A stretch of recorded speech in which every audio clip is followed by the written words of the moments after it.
रात के 1:20 पर थे। शहर से करीब 40 किलोमीटर दूर फैला हुआ NH-66 हाईवे सन्नाटे में डूबा था। चारों तरफ अंधेरा और बीच में अकेला चलता एक ट्रक। स्टीयरिंग पर था बब्बन, पेशे से ड्राइवर और पेशे से भी ज्यादा बहादुर। लेकिन उस रात वो बहादुरी भी जैसे कमजोर पड़ने लगी थी। पिछले 20 मिनट से उसे लग रहा था कि ट्रक के पीछे कोई बैठा है, कोई जिसकी सांसें धीमी लेकिन भारी हैं। बब्बन ने रियर व्यू मिरर देखा, सब कुछ काला, पर उसे लगा जैसे एक सफेद साया अचानक झुक गया। नहीं, थकान होगी, उसने खुद को समझाया और ट्रक की स्पीड बढ़ा दी।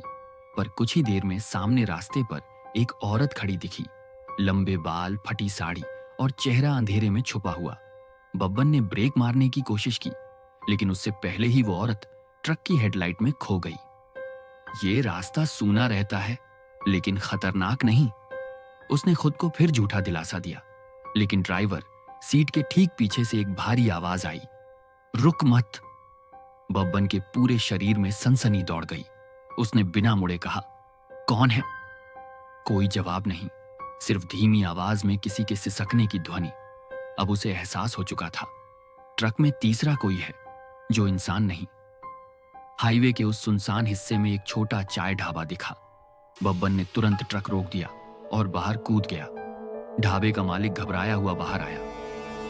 तू जिंदा कैसे बच गया? बब्बन हांफते हुए बोला। कौन था मेरे पीछे?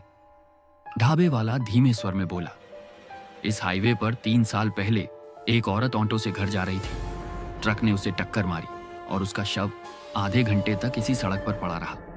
तब से वो रात 1 बजे के बाद किसी भी ट्रक को अपने साथ ले जाती है।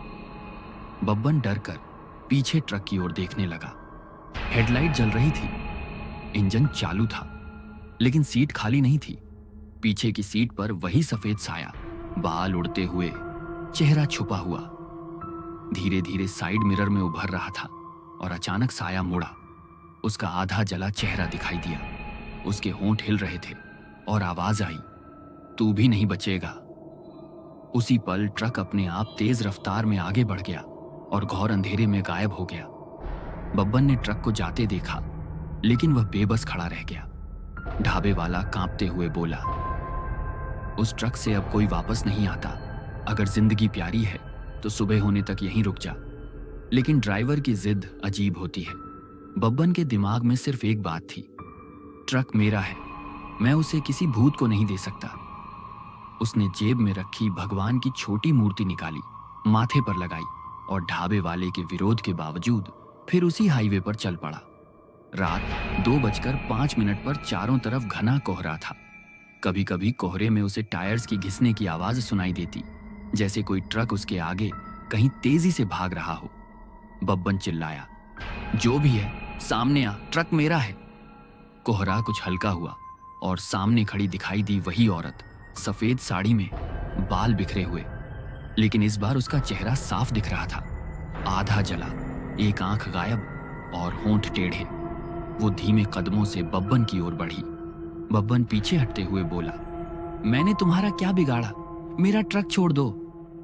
औरत ने अपना सिर ऊपर उठाया। उसकी आवाज इंसानी नहीं थी। एक ट्रक ने मुझे मार दिया था, अब हर ट्रक मेरा है। अचानक रास्ता फिर से अंधेरा हो गया। बब्बन को लगा कोई उसका गला दबा रहा है। चारों तरफ हवा तेज होने लगी। उसके कान में आवाज पड़ी, चल मेरे साथ, हाईवे पर मौत का सफर अधूरा है। बब्बन बेहोश हो गया। अगली सुबह 7:15 पर पुलिस पेट्रोलिंग टीम ने हाईवे पर एक आदमी को सड़क के किनारे बेहोश पाया।